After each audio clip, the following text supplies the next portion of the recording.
Muy buenos días a todas y a todos. Aquí estamos iniciando una nueva clase de nuestro curso de Género y Deseo, la filosofía de Judith Butler, aquí en Cursa Virtual. Estamos iniciando la clase número 5 y vamos a pensar esta clase, la próxima, la sexta, una categoría que es la categoría de cuerpo. Vamos a pensar la noción de cuerpo en el pensamiento butleriano a partir de cuerpos que importan, ¿no? El texto que vamos a abordar la clase de hoy y la próxima clase, Bodies That Matter, un texto publicado en 1993, en el cual vamos a ver hoy, tranquilamente, cierto ajuste de cuentas o cierta revisión bastante al detalle y ciertamente autocrítica, yo creo, en algunos aspectos respecto del género en disputa, del libro de 1990, el libro fundamental de la teoría butleriana y particularmente del pensamiento queer, que según Judith Butler ese texto ha sido puesto en circulación de una manera un poco sesgada, parcializada, mal interpretado, y sobre todo hay un elemento que efectivamente Butler me parece a mí que es consciente, digamos, como que se percata, que no ha sido lo suficientemente analizado, que es la cuestión de el sexo. ¿Qué quiere decir exactamente que el género produce el sexo o construye el sexo? Y eso nos lleva a la cuestión de la materialidad de los cuerpos, que es básicamente lo que Butler analiza en estos ensayos de Bodies That Matter. La idea de la clase de hoy va a ser, ustedes saben, este libro está compuesto por diversas intervenciones. Tiene un prefacio, una introducción, una primera parte y una segunda parte. La idea de la clase de hoy vamos a centrarnos, no por supuesto en todos los textos, esto es imposible, ¿no? Me interesa sobre todo, por supuesto, la introducción, en la cual Butler desarrolla estos elementos autocríticos respecto de Gender Trouble.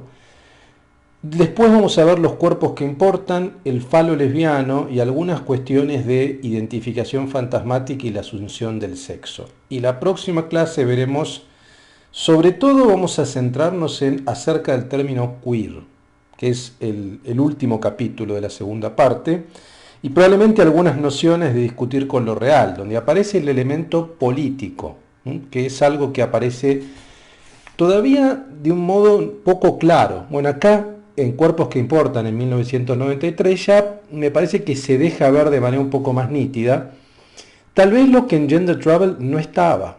Hay una omisión ahí, de hecho, esa omisión va a ser fruto de ciertos señalamientos críticos, tanto por izquierda como por derecha, digamos, ¿no? Que precisamente es hacer de la parodia la política, ¿no? Como lo marca el último capítulo de Gender Trouble, ¿no? De la parodia a la política. Bueno, pero ¿hasta qué punto si la política se reduce a un acto o tiene como su piedra de toque, su punto de partida, un elemento paródico desde lo drag, donde aparece la cuestión del espacio público, donde aparece la representación, donde aparece, la lucha política? Si todo se reduce simplemente a una desestabilización performática de las normas genéricas o del reglamento de género desde un punto de vista individual, no será una respuesta solamente individualista. Bueno, son preguntas, ¿no? Son preguntas que de alguna manera van a atravesar a Butler en una tensión ciertamente irreductible. No es tan lineal ver la cuestión del posicionamiento político de Butler. De todas maneras, no es el eje de este curso. La idea de este curso es pensar el género vinculado con el deseo, pero la cuestión política va a aparecer. Van a ver que ya va a aparecer acá, y ciertamente en Deshacer el género, Undoing Gender, el último libro que colocamos en este programa para analizar, tal vez también se va a ver de manera un poco más nítida, pero no son los textos ciertamente políticos. Butler tiene otros, por ejemplo, ya que estamos hablando de esto, este es el último libro que acabo de estudiar de Butler, que se llama Sin Miedo, Formas de Resistencia a la Violencia Política de Hoy. Es un texto muy breve, está editado por Taurus, donde, es un texto, sí, ciertamente político. Si quieren, puedo sugerirles sobre todo un texto de aquí que se llama Crítica, Discrepancia y el Futuro de las Humanidades, en el cual me parece que Butler hace un planteamiento interesante en relación con, cómo se tiene que posicionar una política de género, una política de la performatividad de género, en el marco de esta reacción conservadora, ¿no? De esta reacción conservadora que se ve en un montón de países, a partir de ciertos movimientos reaccionarios y demás, que critican lo que ellos llaman, entre comillas, la ideología de género, digamos, ¿no? Que es una quimera que no existe, hay teorías de género, pero no existe algo así como la ideología y mucho menos como es planteado como una suerte de complot, ¿no? Como una suerte de complot en contra de la familia tradicional y demás. Bueno, ese texto es muy interesante, quizá, probablemente algunas clases más adelante, tal vez en la última clase, tome algunos textos que están por fuera del programa para ampliar la cuestión política. Pero basta de vueltas, vamos directamente a cuerpos que importan, bodies that matter. Tengo un material, también tengo el texto de Eric Martí, que estamos usando, que realmente es un gran aporte, así que si tenemos tiempo vamos a sumar algunas observaciones, pero ya este libro alcanza y sobra. La idea de la clase de hoy entonces vamos a centrarnos en la noción de materialidad del cuerpo, constructivismo y esencialismo, cuál es la posición que tiene Butler en relación con el constructivismo y el esencialismo del feminismo, la performatividad del sexo, no la performatividad del género, eso es lo que vimos en detalle en Gender Trouble. Bueno, ahora vamos a ver la performatividad del sexo, la materialidad y la feminidad y la relación entre falo y pene. O sea, son bastantes temas, todo esto está en la primera parte, sobre todo de este texto. Empezamos. Bueno, Cuerpos que importan, dijimos, es un texto de 1993 en el cual Butler aborda un nuevo problema, que es el cuerpo en términos materiales, ¿no? Sería reprochado, sobre todo algunas críticas, de que Butler se centraliza sobre todo en la cuestión del lenguaje. De hecho, la teoría del género parte de la performatividad, que es un concepto de Austin, que es un filósofo que viene de la corriente pragmática, analítica, anglosajona, y que Butler radicaliza la noción de performatividad, que en ese momento no estaba aplicada a la cuestión de la sexualidad y del género, y la lleva un paso más allá. Pero de alguna manera aparece esta fuerte pregnancia del lenguaje, esta afinidad que tiene Butler con el carácter constructivo del lenguaje respecto de las identidades, incluso respecto del poder, digamos, ¿no? Ahí se ve también la pátina Foucaultiana. Bueno, precisamente como Butler se da cuenta que hay un déficit en Gender Trouble, va a pensar la materialidad de los cuerpos, a fin de corregir o aclarar algunas lecturas a su criterio distorsionadas del género en disputa. O sea, este es el problema, digamos, ¿no? A fin de corregir estas lecturas distorsionadas, cegadas, va a atacar, va a asediar, va a analizar la cuestión del cuerpo. Con esta finalidad, la filósofa entonces define al comienzo de la investigación que la noción de la performatividad o de performatividad que postuló en 1990 no hay que leerla como un acto de voluntad personal, sino como un efecto construido a través de múltiples relaciones de poder que nos determinan. Esto es muy importante, esto es clave, porque este fue uno de los errores de lectura más habituales y sigue siendo todavía un error de lectura muy habitual de Gender Trouble. La idea de que la performatividad es un acto de voluntad pura, individual. O sea, uno un día se levanta y decide modificar su percepción voluntariamente, individualmente, cambiando el aspecto exterior, esto lo dice literal, ya lo vamos a ver, yendo al armario y cambiando de ropa, digamos, ¿no? Cambiando su ropa, caminando de otra manera, y no es tan simple, digamos, no es tan obvio. En primer lugar, porque, y acá aparece este elemento, Butler parte precisamente de una teoría de poder Foucaultiana que da cuenta de que el poder produce, el lenguaje produce, pero el lenguaje produce en tanto y en cuanto es un efecto del poder también. Vale decir, no se puede separar lenguaje de poder. El lenguaje, dice Foucault en la historia de la sexualidad, es el nombre que se da a estrategias, a vínculos estratégicos, relaciones estratégicas entre individuos complejas en una sociedad dada. Es el nombre que se da, de una visión nominalista. A eso se le llama poder, a relaciones estratégicas que van cambiando, que son asimétricas. Entonces uno nace en esa malla de poder. Cuando uno nace en ese marco, en esa malla de poder, uno es asignado. Ahí no hay un acto de voluntad personal. Entonces uno más bien es performado por otro, ¿se entiende? Y acá aparece un concepto también importante que Butler toma de Althusser, que es la interpelación. O sea, uno es nombrado. De hecho, el término queer, que es una injuria, implica una interpelación injuriosa que luego la reversión o la apropiación de la injuria hace que uno lo tome como motivo de orgullo. Pero eso es una operación política, de alguna manera, que revierte la injuria. Entonces, lo que es importante es que la performatividad implica una asignación de alguien. No es que uno lo elige. Uno al nacer es asignado como hombre o como mujer en función de su genitalidad y a partir de un código meramente visual, no de un análisis cromosómico. Si uno tiene pene o si uno tiene vagina, uno es un varoncito o uno es una nenita. Uno es asignado. Esa asignación es un acto performativo. Es el obstetra, es el médico quien dice, es un varón. Bueno, ese enunciado, como marca Austin y Thomas Butler, implica un acto de performatividad. Es como si yo dijera, los declaro marido y mujer, que es otro ejemplo clásico, o te bautizo en el nombre del Padre y del Hijo, etcétera, digamos, ¿no? Bueno, esa acción implica, esa acción, que es un acto de habla, digamos, ¿no? Implica un cambio digamos, en la clasificación, implica una identidad que antes no tenía, digamos, ¿no? Cuando se enuncia,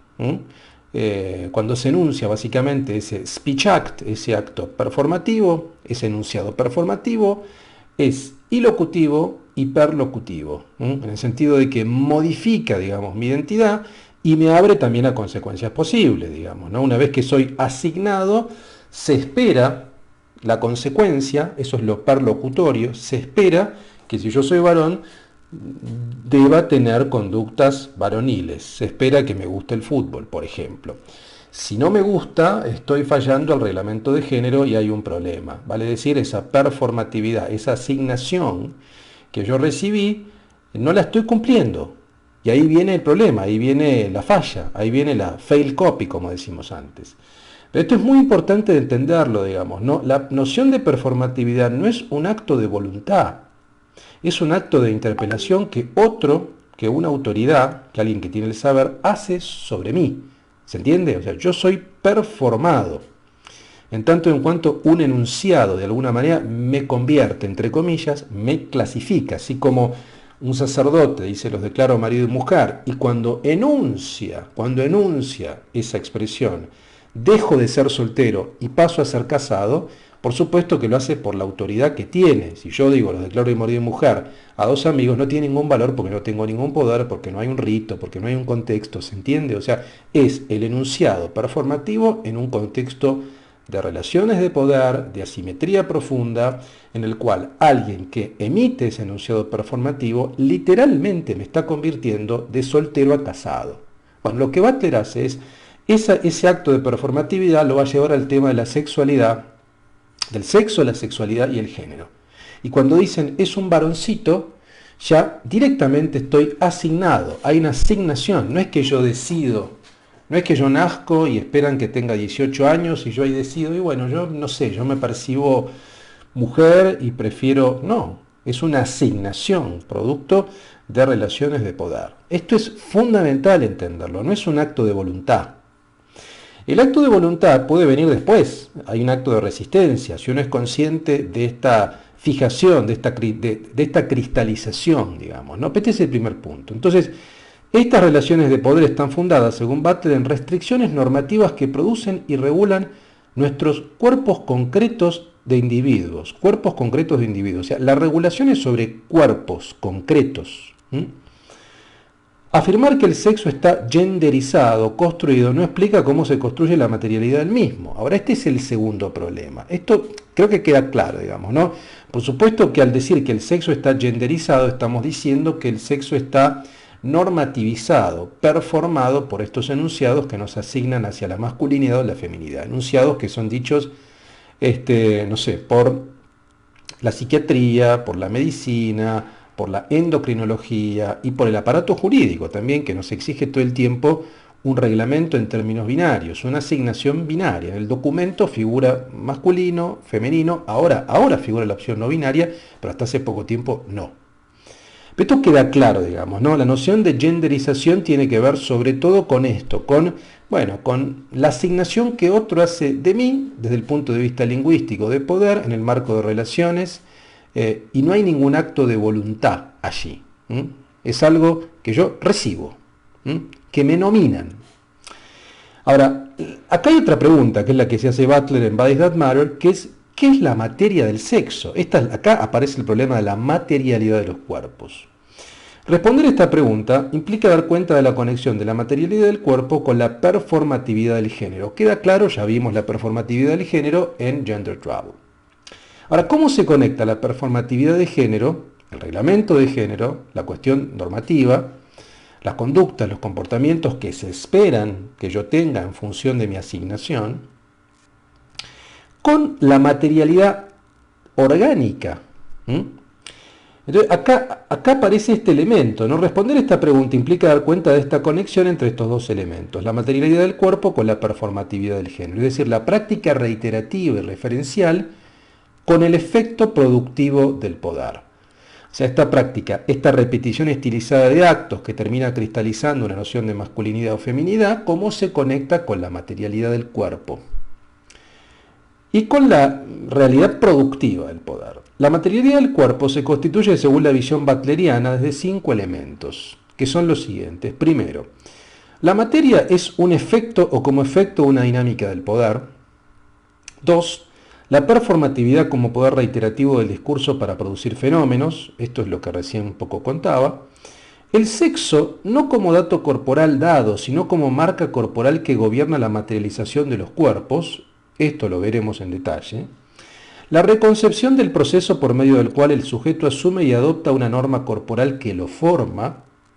Y por último, el asumir un sexo con la identificación de los medios discursivos, del imperativo heterosexual que permite ciertas identificaciones y repudia otras. Vale decir, la matriz heterosexual o heterocentrada necesita producir lo abyecto que rechaza.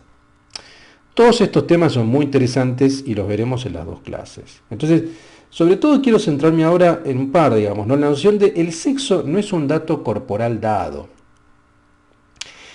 sino más bien es una marca corporal que gobierna la materialización de los cuerpos. O sea, ¿en qué medida, vamos a ver, en qué medida lo que uno supone que está dado, que es la materialidad, en el sentido de que uno nace con un cuerpo, de que uno nace con órganos, con determinados genitales, con determinada composición endocrinológica, en términos biológicos, médicos, etcétera, fisiológicos? A ver, nadie va a dudar eso, digamos. No es que Butler diga, no, en verdad la performatividad de género modifica, digamos, este carácter orgánico, endocrinológico, por supuesto que no. Uno tiene esa materialidad, uno nace con esa materialidad. Ahora, lo que tenemos que ver es en qué medida esa materialidad del cuerpo es codificada, y eso sí es una operación lingüística, una operación de interpretación, una operación de lectura, es codificada en un sentido u otro. Para ponerlo en términos más claros, ¿qué relación hay entre el elemento biológico o la cuestión material del cuerpo con la definición de masculinidad y feminidad? Para ponerlo todavía más claro, ¿por qué no puede haber mujeres con pene y hombres con vagina? ¿Se entiende? O sea, ¿en qué medida hay una determinación estrictamente o solamente biológica? Y cómo en verdad no es la biología o la naturaleza la que es codificada desde el punto de vista cultural. Vale decir, ¿quién fija los límites de lo natural y de lo cultural? Bueno, esos límites son producto de operaciones de lectura. Entonces no es algo tan simple de determinar. Entonces todo esto lo vamos a analizar. Vamos al primer punto, que tiene que ver primero con la distinción sexo-género, ¿no? Constructivismo, esencialismo. Butler plantea que la distinción sexo-género es polémica y compleja, ¿no? En el marco del debate entre posiciones constructivistas y esencialistas, la filósofa propone un retorno a la noción de materia, o mejor, la comprensión del proceso de materialización que se estabiliza y se cristaliza con el tiempo, con el paso del tiempo. En este aspecto, ambas posiciones, para Butler, son sometidas a crítica, tanto una posición estrictamente constructivista como una posición estrictamente esencialista. Por un lado, hay una visión que es la visión constructivista. Dice, esta visión es, según dice Butler, esta visión constructivista es somatofóbica. ¿Por qué? Porque reduce todo discurso. Vale decir, no da lugar al cuerpo. Hay un espacio de materialidad de cuerpo. Entonces es evidente que el discurso es fundamental, performa, pero hay un momento donde nos topamos con la materialidad orgánica de los cuerpos. Entonces, de una posición 100% constructivista es reductiva, en el sentido de que reduce todo discurso. Y es somatofóbica, en el sentido de que en un momento tenemos que toparnos con los cuerpos literales.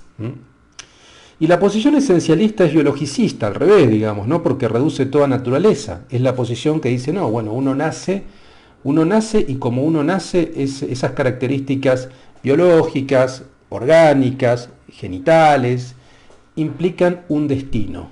Entonces, implican un destino y ese destino es inmodificable. Entonces, una posición reduce todo a discurso, otra posición reduce todo a naturaleza. Una posición va a ser somatofóbica, la otra posición va a ser, uno podría llamarla fóbica al poder, digamos, porque no comprende las operaciones de la performatividad que son importantes. En este sentido, la investigación de Butler busca responder a la siguiente pregunta, tratando de evadir las dos posiciones, la biologicista, pero también la constructivista extrema. ¿Cómo se produce la materialización de la norma en la formación corporal? ¿Cómo impacta la norma, esta performatividad, este reglamento de género, cómo impacta directamente en el cuerpo? Cuando digo que impacta directamente en el cuerpo, digo, no es que modifica per se el cuerpo, cómo lo interpreta, cómo conecta los datos materiales, orgánicos, con una lectura de la feminidad o de la masculinidad, por ejemplo. Este es el punto. Para ello la pensadora definirá un corpus de textos con el cual trabajará conformado por los siguientes materiales. O sea, sobre todo estas son las fuentes de las cuales se sirve Butler para pensar, para desarrollar sus ideas. El Timeo de Platón, que es un texto del año 4 a.C., la introducción al narcisismo de Freud de 1914, los escritos de Lacan, una selección, sobre todo textos del año 75, algunos relatos de Willa Cather, Passing de Nella Larsen, usa ficciones también de 1929 y sobre todo un film que es Paris is Burning de Jenny Livingston de 1991. Es decir, acá aparece otra vez el registro audiovisual que es muy importante para Butler. Ustedes recuerden que en Gender Trouble comienza hablando de Divine y del cine de John Waters. Bueno, acá va a hablar otra vez de cine, va a hablar de un documental que desde ya recomiendo enfáticamente que lo vean. Está en YouTube entero, creo que subtitulado, que se llama Paris is Burning, dirigido por Jenny Livingston, el cual analiza con mucho detalle Butler. No sé si lo haremos a tiempo para ver esta clase, si no la próxima vamos a analizarlo muy bien porque es fundamental, digamos, ¿no? Sobre precisamente la comunidad trans,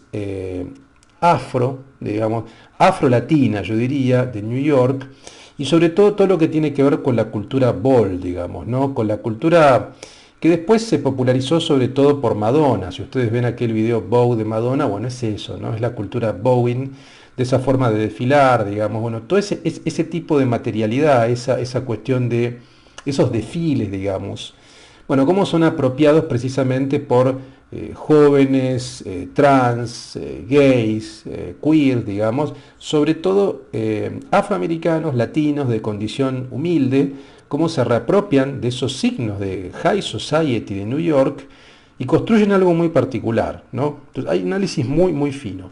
Y también este texto, bueno, hay una serie de textos de los cuales se sirve Butler, que los veremos en la próxima clase, sobre todo de teoría sexual, pero también sobre todo de democracia radical, o sea, analiza los textos de Zizek, de Ernesto Laclau.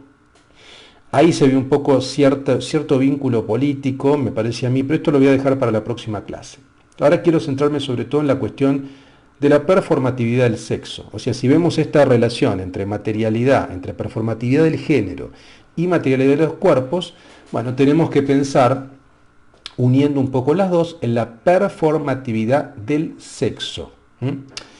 Butler entonces define esta noción a partir de 5 elementos que detallamos. ¿Qué quiere decir Butler cuando habla de performatividad del sexo? Primero dice, no es posible pensar la performatividad del género como un acto libre de la práctica forzada y reiterada de regímenes reguladores. Esto ya lo dijimos al comienzo. O sea, lo primero que tenemos que desterrar, un error usual de lectura de Gender Trouble, es esto, es creer que bueno, que uno se performa a voluntad, que uno se autopercibe y se modifica a voluntad. No, el punto de partida es la asignación que hacen sobre mí. A mí me asignan como varón o como mujer. Esa asignación implica un enunciado performativo que clasifica mi identidad en función de mi genitalidad. O sea, mi sexo remite directamente a mi género. Eso es una práctica directa en la cual no hay voluntad alguna mía. Así como, de igual modo, yo soy bautizado y yo soy Luis Diego Fernández, yo no elegí llamarme Luis Diego Fernández. A mí me dijeron, mis padres, que yo me llamaba así. Yo tampoco elegí el país donde nací. ¿Se entiende? Uno no elige nada. Básicamente cuando nace no elegimos nada.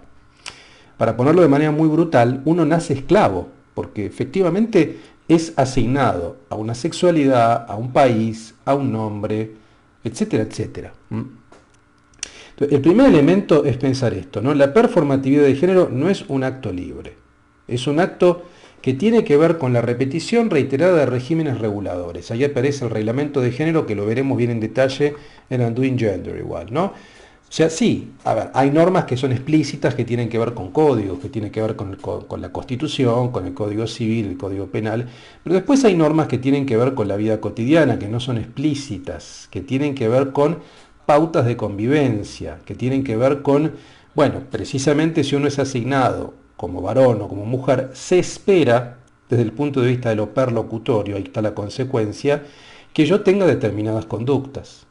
Entonces, por ejemplo, si yo fui asignado varón y tengo gustos o tengo una predilección que vulnera mi reglamento de género, vale decir, si prefiero jugar con muñecas y no con una pelota, si camino de manera un poco amanerada, voy a estar transgrediendo el reglamento de género que estipula que yo, como fui asignado varón, como fui performado varón, debo actuar de determinada manera. Bueno, ahí no hay una sanción desde el punto de vista del Código Penal. A ver, hasta cierto punto, porque después vemos que, a ver, porque hasta hace 20, 30 años la homosexualidad estaba criminalizada y uno era penalizado y uno iba a prisión. ¿No? Pero bueno, ese es el acto específicamente sexual. Incluso hablemos desde el punto de vista social, independientemente del acto sexual. ¿Cómo se produce esa corrección normativa? Por medio del bullying. El bullying. ¿Qué le decían los chicos amanorados en la escuela? Bueno, es un maricón, es un mariquita. Lo hostigaban. El proceso de hostigamiento social, la injuria, ahí viene queer, digamos, ¿no? Es la interpelación. Eso tenía como objetivo una corrección, que yo no actuara así, que yo no caminara de manera amanerado, que yo no jugara con muñecas sino con pelotas. Entonces, ahí se ve la corrección, se ve claro esto, digamos, no es solamente el código civil, código penal, es el reglamento que no está escrito, pero que tiene que ver con esa heteronorma, en definitiva. Segundo punto, dice, los regímenes del discurso poder no pueden combinarse con el voluntarismo y no se presupone la idea de un sujeto que escoge libremente, vale decir, no escojo libremente. El lenguaje produce, el lenguaje performa, en tanto y en cuanto el lenguaje también es una modalidad de poder. Sobre todo, es un nombre que se le da, como dice Foucault, el poder es un nombre que se le da a una situación estratégica, que puede cambiar, que se puede reversar, no es un destino, pero esa situación estratégica implica que alguien en un momento domina y en otro momento es dominado, digamos, ¿no? Entonces, no hay un acto de voluntarismo. Punto C. El régimen heterosexual contornea la materialidad del sexo y se mantiene como norma reguladora. Cuando digo contornea la materialidad, estoy diciendo precisamente este ejemplo que digo, ¿no? O que dije previamente. La idea de que esta norma me obliga a cumplir las expectativas de mi asignación. Que yo tenga una predilección por determinadas cosas, que me comporte de determinada manera, que seduzca mujeres. Si vulnero, si transgredo alguna de esas pautas, estoy fallando ese reglamento. Y por tanto voy a ser, probablemente no penalizado desde el punto de vista del Código Penal, digamos, desde el punto de vista del Estado, pero sí voy a ser penalizado desde el punto de vista del hostigamiento, porque me van a decir mariquita, porque me van a decir queer, y porque me van a obligar a corregirme. Seguimos. El punto D dice, Esta materialización de la norma requiere procesos identificatorios y la apropiación nuestra. Uno debe apropiarse de esa norma. Y por último dice, los límites del constructivismo quedan expuestos en las fronteras de cuerpos abyectos, no considerados cuerpos o sexo no legitimado, ya que estos no eligen voluntariamente ser rechazados. Entonces, acá vean ustedes que es muy interesante porque parecería que la propia Butler está pensando en contra de ella.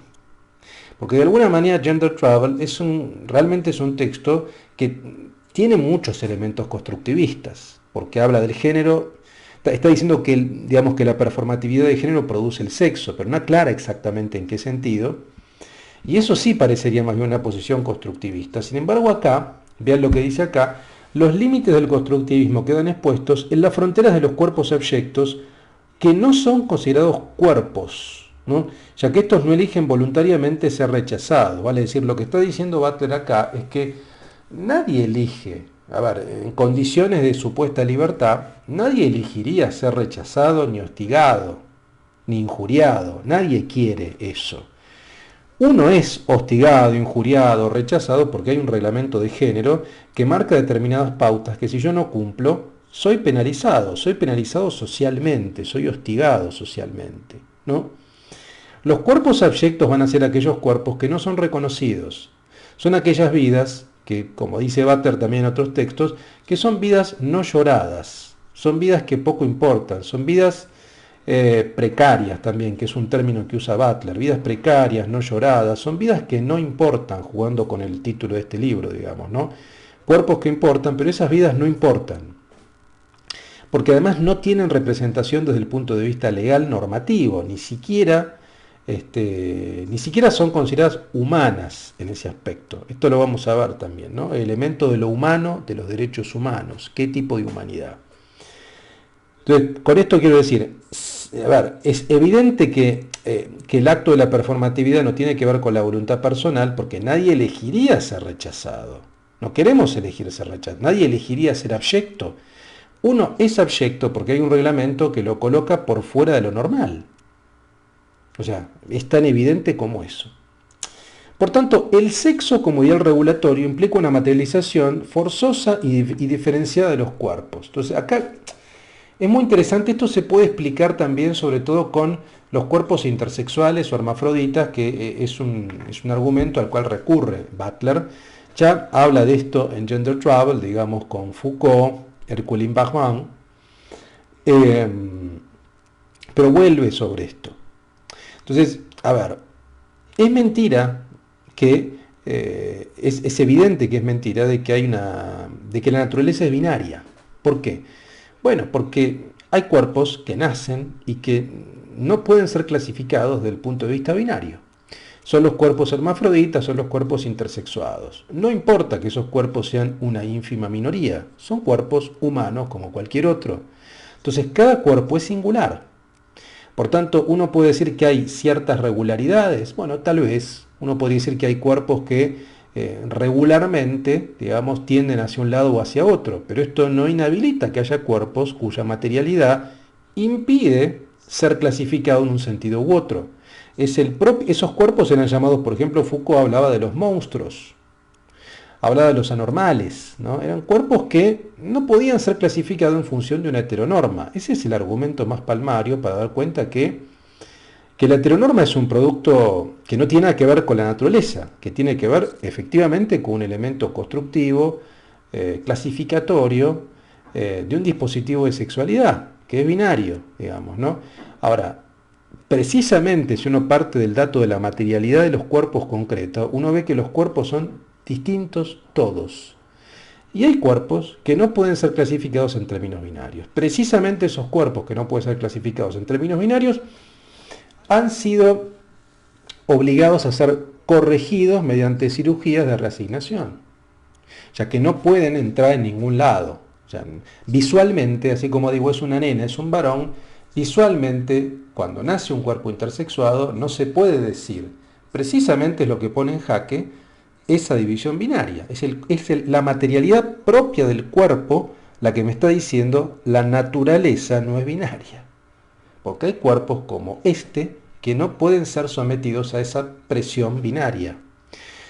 Y sin embargo, esos cuerpos, no lo sé todavía, digamos, bueno, un caso hay muchos, hay un caso que analiza con mucho detalle en cuerpos que importan, digamos, ¿no?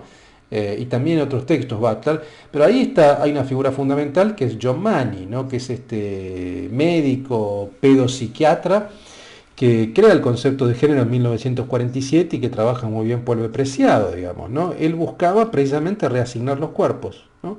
Cuerpos que no coincidía el género como sexo psicológico con la cuestión biológica o con la anatomía, debían ser asignados, debía haber una correlación. Entonces, uno se pregunta, ¿por qué? ¿Por qué esta obsesión de correlacionar la genitalidad con el sexo psicológico, digamos, cuando en rigor de verdad hay cuerpos que nacen así, que no hace, que digamos que nacen desde el punto de vista anatómico, el punto de vista genital, con esa imposibilidad de ser clasificados en un sentido u otro?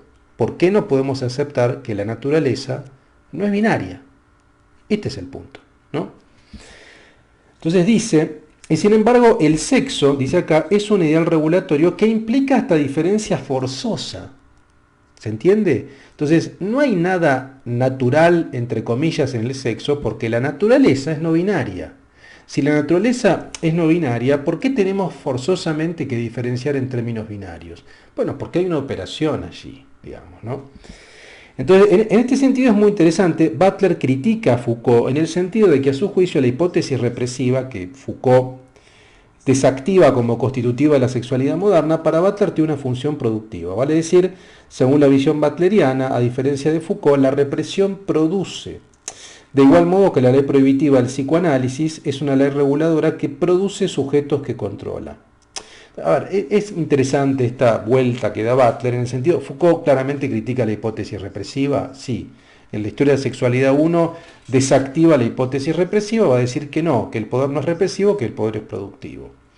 De todas maneras, yo creo que acá Butler lo que va a decir es que, a ver, la represión existe, pero la represión, paradójicamente, produce. Entonces, no es que se aleja de la hipótesis que tiene Foucault, es como una lectura personal que va a hacer, ¿no?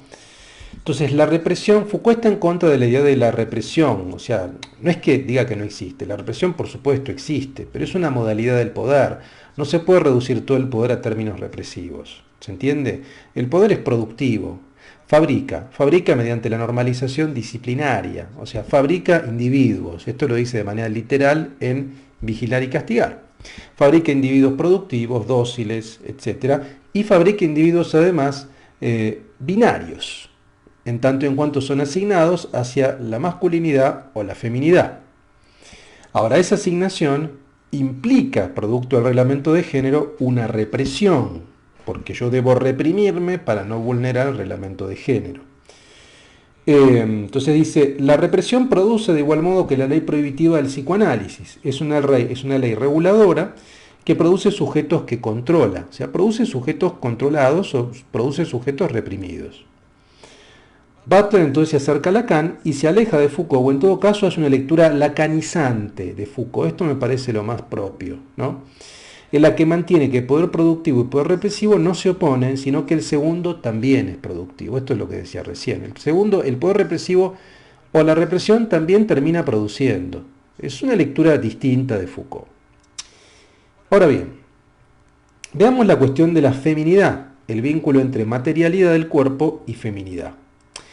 A fin de responder la relación entre ambos elementos, Butler formula la siguiente pregunta como disparador. Si todo es discurso, ¿qué pasa con el cuerpo? Bueno, que es lo que estamos todo el tiempo dando vueltas, ¿no? Por eso critica la hipótesis constructivista, porque no todo es discurso, hay un momento donde la materialidad es evidente.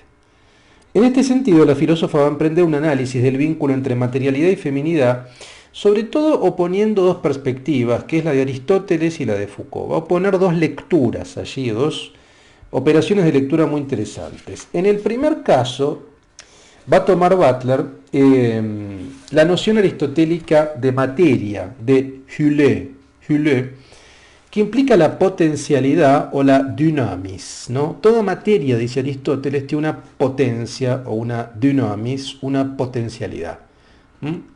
Vale decir, la materia es algo informe, algo sin forma, en bruto, para decirlo de manera brutal, no sé, un árbol es la materia. Ahora ese árbol en potencia, su dinamis puede ser una mesa de madera, ¿se entiende? La mesa de madera está en potencia contenida de manera germinal en ese árbol. El árbol es la materia bruta, que si yo la trabajo, si la trabaja un carpintero, un ebanista, potencialmente su dinamis nos puede dar una mesa de madera muy hermosa. Por tanto, lleva en sí la potencia de su realización en forma. En el segundo caso, para Foucault, vamos a ver cómo piensa Foucault la relación con la materialidad. En el segundo caso, para Foucault, son las relaciones de poder las que operan en la constitución de la materia, o bien de la materialización del sujeto. Vale decir, uno podría decir, digamos, que así como Aristóteles piensa el vínculo entre materia como algo informe, digamos, que en potencia puede ser configurada en un sentido u otro, la configuración de la materia, de la materialidad de los cuerpos, sobre todo de eso vamos a hablar, según Foucault, la hacen las relaciones de poder y particularmente yo diría el concepto de dispositivo disciplinario, sobre todo disciplinario, también securitario, dispositivo de sexualidad. El dispositivo es una red de relaciones de elementos heterogéneos que producen positivamente un individuo. Vale decir, el dispositivo disciplinario de la prisión produce el preso. No existe el preso sin la prisión. El dispositivo de sexualidad produce identidades sexuales. No existía la noción de homosexualidad, heterosexualidad, etcétera, etcétera, antes de 1868. Vale decir, es el dispositivo, es cómo se relacionan discursos, arquitecturas, reglamentos, códigos, en este caso psiquiátricos, jurídicos, para dar una nominación, una clasificación de ciertos comportamientos sexuales que van a ser pensados en el sentido de una identidad homosexual o una identidad heterosexual. Pero no existiría esa identidad sin el dispositivo de sexualidad. ¿Se entiende? Entonces, en este sentido, Butler recupera la cita Foucaultiana de Vigilar y Castigar, donde dice, el alma es la cárcel del cuerpo. El alma es la cárcel, al revés, invierte, digamos, ¿no? El alma es la cárcel del cuerpo. En otros términos, la materialidad de los cuerpos es un efecto del poder, o bien el poder en sus efectos constitutivos o formativos, sea el cuerpo el preso del loco o del homosexual. Esto es lo que recién explicaba, digamos. Las relaciones de poder, los dispositivos de poder, producen cuerpos.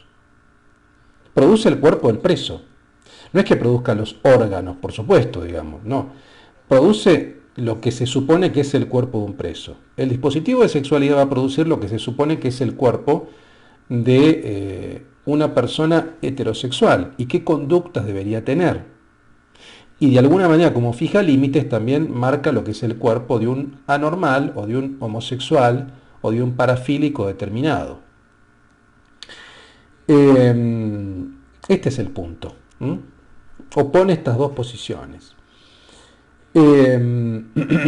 Entonces, luego Butler va a seguir en su proceso de lectura, va a recurrir sobre todo a ciertas lecturas de Derrida, de Irigaray también, sobre el Timeo de Platón, en el cual describe la noción de cora o receptáculo. Hay un texto muy hermoso de Derrida sobre cora, como principio receptor o nodriza que incluye potencialmente todos los cuerpos. Este receptáculo no puede, según Butler, identificarse necesariamente con la figura de la madre o del útero, ya que escapa toda figuración o tematización femenina. O sea, la noción de cora, que toma Derrida del Timeo de Platón, es un receptáculo que algunos han leído como una forma similar al útero o a la nodriza, que potencialmente produce cualquier cuerpo, pero no necesariamente es así, va a decir Butler, ¿no?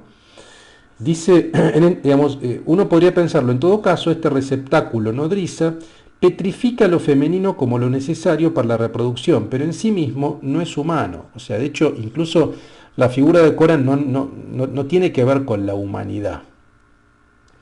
Lo femenino debe ser definido, o de ser definido a partir de esta figura platónica, se sitúa más allá de oposiciones binarias materia-forma o universal-particular. Es la condición de posibilidad de ambos, en tanto es una materialidad no tematizable, ¿no? Lo femenino, dice Butler, entonces se puede pensar más allá de estas oposiciones binarias para pensar la materialidad, de materia-forma o de árbol y mesa, o de universal particular, en el sentido de universal, no sé, dispositivo entre comillas, porque no es universal, no sé, prisión, preso. Es la condición de posibilidad de ambos. O sea, en todo caso, la feminidad es la condición de posibilidad de la materia informe, del árbol, entre comillas, pero también de la mesa que producimos a partir del árbol. Dice, esto conlleva a lo problemático de fundar un objeto de indagación feminista sobre esta noción platónica de receptividad. Platón, según Butler, priva a lo femenino de una morfé. Es una cosa permanente, carente de vida e innombrable. Se trata de una feminidad sin forma, ¿no? Entonces, pensar la feminidad o pensar la materialidad femenina a partir de esta característica de ser una suerte de receptáculo o de útero, para vincularlo con un órgano, generador de materialidades informes, es problemático para Butler. Va a tratar de no pensar la feminidad vinculada con esta característica de nodriza o de receptáculo, ¿no? Bueno, precisamente por esto, porque priva a la feminidad de toda morfé, de toda forma, ¿no? En rigor es algo así como lo piensa Platón y como lo retoma incluso Derrida, sí, bueno, es una suerte de receptáculo, pero amorfo, ¿m? ¿Se entiende? Más allá prácticamente de estas caracterizaciones. Entonces, se trata de una feminidad sin forma, y no, el desafío es buscar qué tipo de forma tiene la feminidad, qué tipo de materialidad concreta uno puede ver allí. Y en ese sentido, para continuar con este análisis, va a pensar Butler la cuestión del falo y el pene, ¿no? Sobre todo en este artículo que se llama El falo lesbiano y el imaginario morfológico, digamos, ¿no? Que es muy interesante, donde va a discutir, van a ver, con algunas posiciones psicoanalíticas. Entonces dice que, digamos, en continuidad con este análisis de la materialidad, Butler se interroga sobre el modo en que los cuerpos asumen la morfé. Precisamente la feminidad tiene que tener una morfé. Ahora, esa morfé, esa forma, debe direccionarse o debe vincularse de manera correlacionada, por así decirlo, con la genitalidad, vale decir, la feminidad debe definirse solamente a partir de esa disposición genital orgánica, en el sentido de que las mujeres tienen siempre vagina y los hombres tienen siempre pene. No, esa es una visión biologicista, ¿no? La forma de la feminidad está totalmente determinada por la genitalidad, por la materialidad genital de los cuerpos. Bueno, van a ver que Butler va a buscar otra interrogación. Entonces, nuestra filósofa plantea que todo cuerpo está configurado a partir de una serie de materialidades que no pueden ser negadas. A ver, primer punto, es obvio que hay una cantidad de cuestiones que no pueden ser negadas. La biología, la anatomía, la fisiología, la composición hormonal y química, el metabolismo, el peso. O sea, todas estas variantes médicas, fisiológicas, endocrinológicas, por supuesto que son fundamentales. Ahora bien, el carácter innegable de estas materialidades que forman un cuerpo no implica afirmar qué significa afirmar la materialidad. En otras palabras, estas materialidades innegables pueden y son explicadas a través de categorías e interpretaciones disímiles en un sentido u otro. Esto es lo que de alguna manera estamos diciendo, o sea, todo el tiempo. La idea de que exista esta materialidad concreta, estas características biológicas, endocrinológicas, no va de suyo con que haya una interpretación posible. ¿Se entiende? O sea, acá la clave va a ser es cómo leemos esas características. ¿Cómo leemos estas determinaciones biológicas? Por ejemplo, cómo y en qué medida esas materialidades innegables explican o determinan lo femenino y lo masculino. Es innegable que hay cuerpos con pene y otros con vagina. Ahora bien, ¿por qué lo masculino necesariamente implica pene y lo femenino necesariamente implica vagina? ¿Por qué? Esto es lo que está planteando Butler.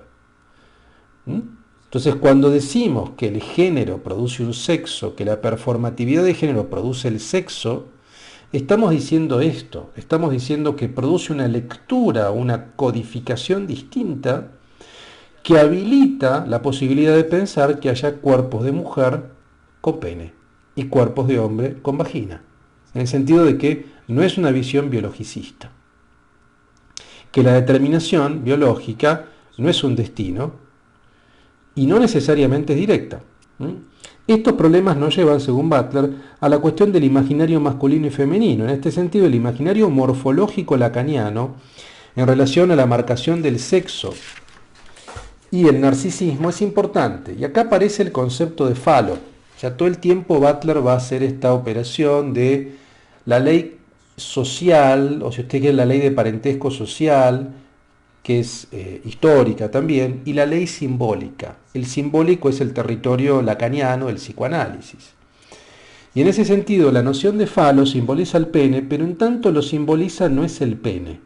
Entonces, lo que va a pensar acá Butler es la relación directa que habría, o que hay, o que analizaremos si hay, entre palo. Bueno, ahí está el inconsciente. Entre falo, el falo es un palo, ¿no? En un punto, porque simboliza el poder, ¿no? Y el pene. ¿La relación es directa? Es obvio que no. Es obvio que no, realmente. Sin embargo, señala Butler, el falo o lo fálico necesariamente toma el pene como referente orgánico de la cosa simbolizada. De hecho, Lacan niega al clítoris esta función simbólica. El clítoris no tiene esta función simbólica de lo fálico. En otras palabras, el falo depende del pene para simbolizar, no sería nada sin él. Si bien es cierto que no necesariamente implica una remisión directa, vale decir, lo fálico no remite siempre o necesariamente a cuerpos con pene, porque remite a la condición, a una condición dominante, uno podría decir. Ahora, la verdad que lo fálico se constituye en relación con el pene. O sea, que no se puede desprender totalmente de él. Si bien se refiere a otro tipo de corporalidades, de alguna manera su punto de partida es esta relación o su referente orgánico es el pene. Butler se interpela entonces por qué se da por descontado que el falo requiere de este órgano para simbolizar. ¿Cómo se podría pensar entonces un falo femenino o un falo lesbiano?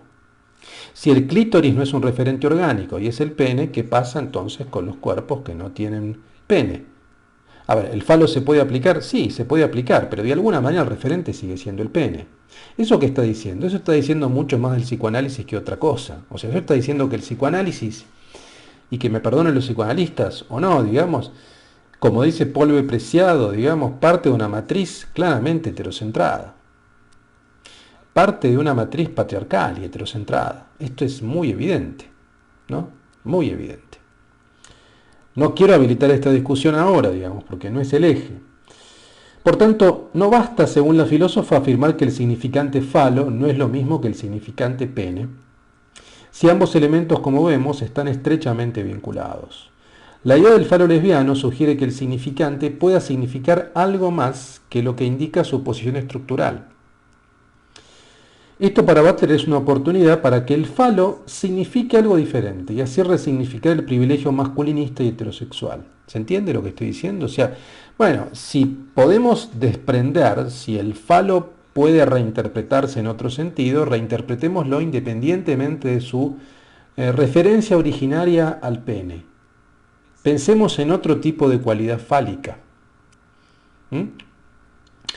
Que no responda a esa matriz heterocentrada, masculinista, patriarcalista, asimétrica, misógina también. Para ello no se precisa de otra parte del cuerpo, que no sea el pene, sino desplazar lo simbólico hegemónico que constituye la diferencia sexual para Lacan, ¿se entiende? O sea, no hace falta pensar, o sea, en otro referente orgánico. O sea, sacamos el pene, pongamos, no sé, el clítoris. No, porque tal vez esa operación es similar. Hacemos del clítoris un pene pequeño. No, la idea es desplazar lo simbólico hegemónico, la ley simbólica que tiene una matriz heterocentrada y que constituye la diferencia sexual, una diferencia sexual binaria, también, vuelvo, patriarcal, heterocentrada, digamos, salir básicamente de eso, que es una matriz masculinista, y cambiar la interpretación de la materialidad, pene, ligada a la condición del significante falo. Entonces, más bien, el debate que tenemos que dar es con lo simbólico y con la relación directa o implícita o no dicha, ¿no? o no todo el tiempo enunciada, entre pene y falo. Vale decir, repensemos otra vez de nuevo la cuestión simbólica. La cuestión simbólica para Butler es muy importante, o lo simbólico es muy importante, porque lo simbólico termina operando o termina impactando en lo social. O sea, no se puede separar exactamente la ley simbólica de la ley social. O sea, si la ley simbólica es heterocentrada, es binaria, bueno, la ley social, a ver, hay una inserción, no es que una cosa es un mundo y otra cosa es otro mundo, las dos están vinculadas. Entonces, eso simbólico, en tanto en cuanto nos constituye como seres humanos, nos constituye también desde el punto de vista de la praxis social, o sea, no se puede separar, a esto digo, no se puede separar. Bueno, no leí casi nada, no leí nada del libro, pero vamos a hacer así, vamos 55 minutos, tenía un material muy largo y había que explicarlo bien, así que vamos a hacer así, la próxima clase no tengo un material tan largo, tengo un material más breve, donde vamos a ver sexualidad y performance y lo queer, y vamos a dedicar a leer todo lo que tengo marcado. Como pueden ver, acá tengo un montón de partes marcadas del libro. En todo caso, les voy a leer solamente la primera parte que tengo marcada y con esto cerramos la clase de hoy. Dice, ¿dónde está la autocrítica respecto de Gender Trouble? En el prefacio. Entonces vean lo que dice acá.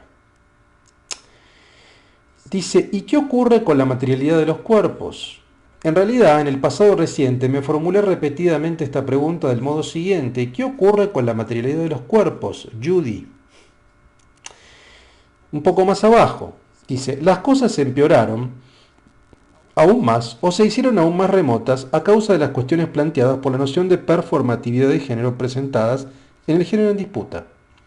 Porque si yo hubiera sostenido que los géneros son performativos, eso significaría que yo pensaba que uno se despertaba a la mañana, examinaba el guardarropas o algún espacio más amplio en busca del género que quería elegir y se lo asignaba durante el día para volver a colocarlo en su lugar a la noche. Semejante sujeto voluntario e instrumental que decide sobre su género claramente no pertenece a ese género desde el comienzo o no se da cuenta de que su existencia ya está decidida por el género. Ciertamente una teoría de este tipo volvería a colocar la figura del sujeto que decide humanista en el centro de un proyecto cuyo énfasis en la construcción parece oponerse por completo a tal noción.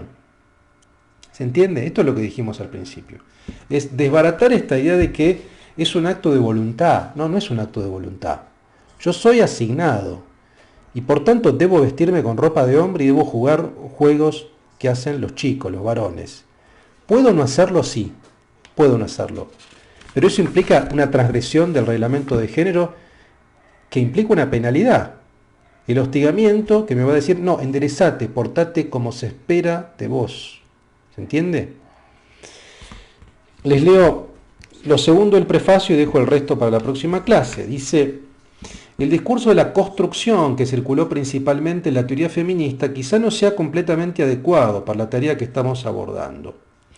Afirmar que el sexo está generizado, que ya está construido, no explica todavía en qué modo se produce forzosamente la materialidad. De modo que presento este texto en parte como una reconsideración de algunas declaraciones del género en disputa que provocaron cierta confusión, pero también como un intento de continuar reflexionando sobre las maneras en que opera la hegemonía heterosexual para modelar cuestiones sexuales y políticas. Este es el punto. Porque en el fondo estamos hablando de esto, ¿no? Cómo hay, sí, una heteronorma binaria. Yo creo que acá uno puede estar de acuerdo, más, menos, puede disentir, puede... Pero a mí me parece que hay un punto en el cual yo vuelvo todo el tiempo y creo que Butler tiene mucha razón, digamos, que incluso se lo reconocen quienes son muy críticas de Butler. Por ejemplo, Martha Nussbaum, que es una filósofa liberal, progresista norteamericana, que escribió un texto muy crítico que se llama The Professor of Parody, ¿no? La profesora de la parodia, criticando todo Gender Trouble, ¿no? Pero incluso Nussbaum o incluso autoras que están en contra de Butler reconocen que, que es indudable que hay una heteronorma. En tanto y en cuanto los cuerpos intersexuados o los cuerpos que nacen entre comillas, anormales, deben ser corregidos. ¿Por qué? Si deben ser corregidos es porque hay una norma que da cuenta de ese elemento binario. Acá, Butler, desde mi punto de vista, claramente tiene razón. Después podemos discutir en qué medida o cuáles son los porcentajes de la biología, de la construcción, digamos. Eso es materia de debate, tal vez. Lo que me parece que es evidente es esto, es la matriz heterocentrada, que es el origen de un problema, porque ese es el origen del hostigamiento, es el origen de la represión, es el origen de la abyección, del no reconocimiento de determinados cuerpos, de la no legitimación. Es un problema político, por eso Butler después va a pensar, bueno, ya en Cuerpos que Importan, va a pensar la cuestión política. Bien, vamos a dejarlo aquí, una hora de clase. Vayan leyendo, si quieren, el prefacio, la introducción, ¿no? El prefacio, la introducción de Cuerpos que Importan y la primera parte que se llama Cuerpos que Importan, ¿no? Esa primera intervención, ¿no? Bueno, la próxima clase vamos a leer el texto en detalle y seguiremos con los artículos subsiguientes. Así que, bueno, les mando un fuerte abrazo, participen del foro de la cursada, todo aporte es bienvenido, no tengan miedo. Y bueno, nos seguimos viendo en nuestro curso aquí, en Cursa Virtual, de Género y Deseo. Chao.